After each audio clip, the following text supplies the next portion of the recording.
O ministro da Justiça do governo Bolsonaro, Anderson Torres, participou da live em que o presidente trouxe contundentes indícios de que o sistema eleitoral brasileiro não é confiável. O ministro relatou as conclusões a que a Polícia Federal já chegou após participar de testes do TSE. Segundo os relatórios produzidos pelos peritos da Polícia Federal, relatados pelo ministro, em todas as ocasiões em que os peritos participaram dos testes, eles encontraram vulnerabilidades no sistema e recomendaram aperfeiçoamentos.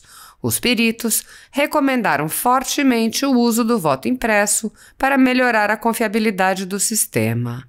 Assista. Falta apenas o Anderson aqui, podia levantar um pouquinho só o Anderson, mas não mais que um minuto, né?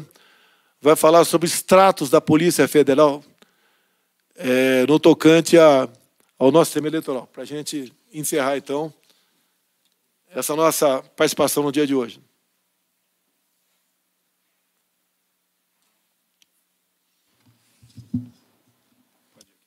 Pode. Com licença, presidente, corroborando aí as informações e a questão do voto auditável, eu acho importante a gente trazer à tona aqui alguns relatórios. O Tribunal Superior Eleitoral convidou a Polícia Federal para participar da análise do Código dos Sistemas Eleitorais das eleições desde o ano de 2016. A Polícia Federal foi convidada, os peritos da Polícia Federal, e aí acho importante dizer que são aqueles especialistas responsáveis pelas análises criminais e de crimes cometidos, crimes cibernéticos, esses profissionais, os peritos, emitiram algumas considerações e sugestões que eu acho importante a gente trazer aqui nesse momento para que a gente supere algumas dúvidas, aí, muito questionamento, muita coisa a respeito dessa questão das urnas eletrônicas, presidente. Então, eu vou ler algumas coisas aqui, algumas sugestões que a Polícia Federal deu, atendendo a esse convite do Tribunal Superior Eleitoral. Por exemplo, ela diz aqui que um dos fundamentos do sistema de votação é que o mesmo seja auditável em todas as suas etapas. Apesar de ser possível auditar a totalização dos boletins de urna, não é possível auditar de forma satisfatória o processo entre a votação do eleitor e a contabilização do voto no boletim de urna. Ela diz aqui que o registro digital do voto permite a totalização dos votos e comparação do boletim de urna, porém, não há como fazer correspondência entre o eleitor específico e o seu voto no RDV. Então, assim, essa é uma observação. Nós temos aqui ela dizendo ainda que, apesar de todo o investimento e a separação de ambientes, falando sobre as chaves de criptografia, as chaves de criptografia não são suficientemente bem protegidas.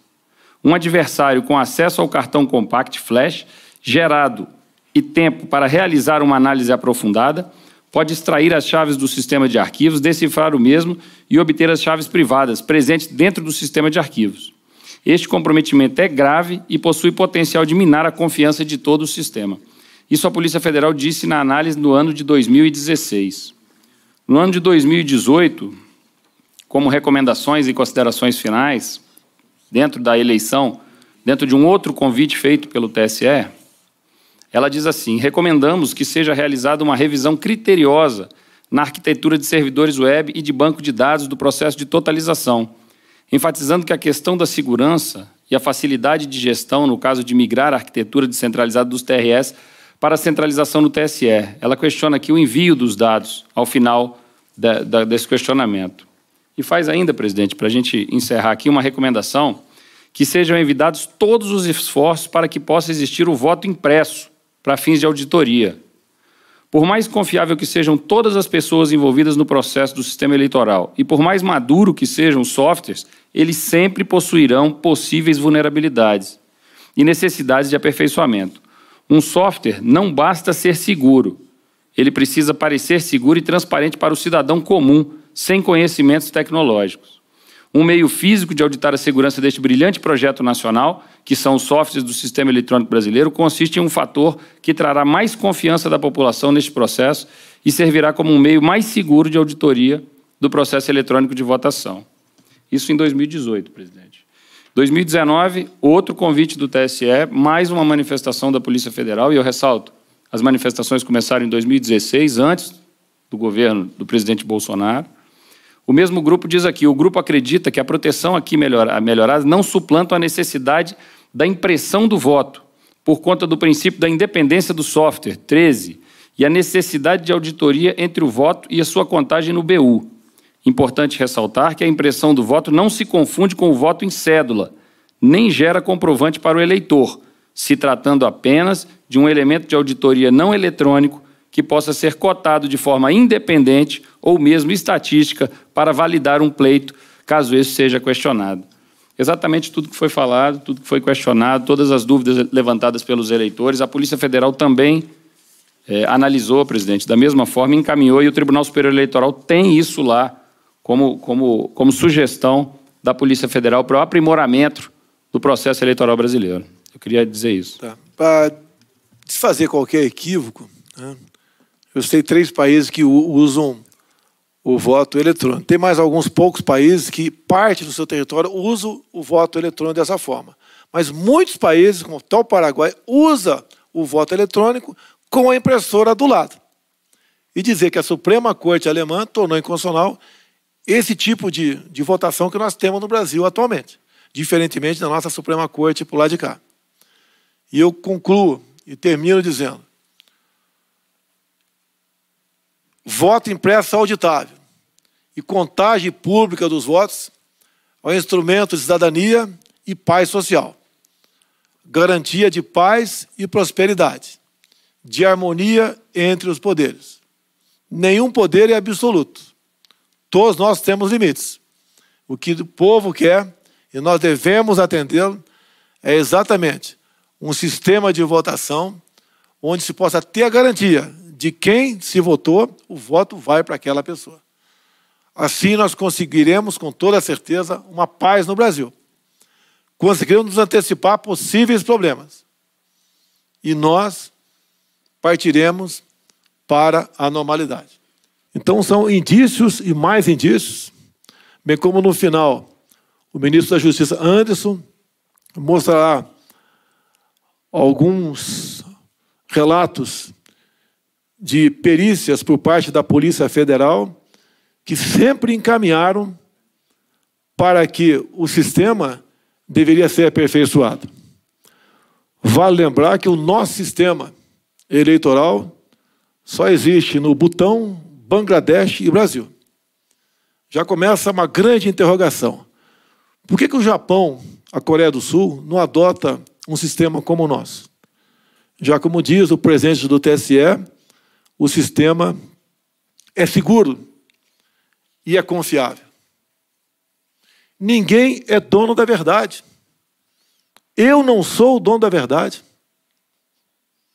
Nenhum ministro, seja qual o poder ou parlamentar, é dono da verdade.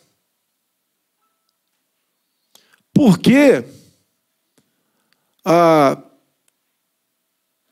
ferocidade do presidente do TSE e não querer discutir e não querer falar sobre uma contagem pública de votos ou sobre uma forma de auditá-los? Por que o presidente do TSE, na iminência de ver a PEC da deputada Bia Kicis ser aprovada na comissão especial, ele vai para dentro do parlamento, se reúne com várias lideranças partidárias e, a partir do dia seguinte, muitos desses líderes trocam as composições da comissão por parlamentares que se comprometeram em votar contra a PEC do voto impresso. Qual foi o poder de persuasão do Barroso? Que poder esse homem tem para essa forma de convencimento? Por que ele teme tanto um voto democrático? Por que ele não quer umas eleições democráticas? Por que ele não quer que nós possamos contar também fisicamente os votos? Mente, senhor ministro Barroso, quem diz que é um retrocesso, que a volta do voto em papel, isso é mentira. Isso é uma fake news. O senhor deveria ser o primeiro a ter humildade, o primeiro a falar em democracia, em transparência, Hoje, a maioria da população já é favorável à mudança no processo eleitoral. Geralmente, quem busca um subterfúgio para fraudar umas eleições é quem está no poder. Eu estou fazendo exatamente o contrário. Se o Datafolha está certo, que representa que 49% votaria no Lula no primeiro turno e 60% no segundo, com o voto auditável, com a contagem pública do voto, ele está eleito. Mas é exatamente o contrário. O PT, que era favorável, mudou de lado. Vimos há pouco, também o PSDB mudar de posição. Quando assistimos em 2014, o deputado Carlos Sampaio realizar uma profunda auditoria nas eleições de 2014, e ele fala depois de várias semanas, o resultado dessa auditoria que reuniu peritos, inclusive de fora do Brasil, ele diz que o sistema eleitoral nosso é inauditável. Não dá para comprovar se houve ou não fraude nas eleições.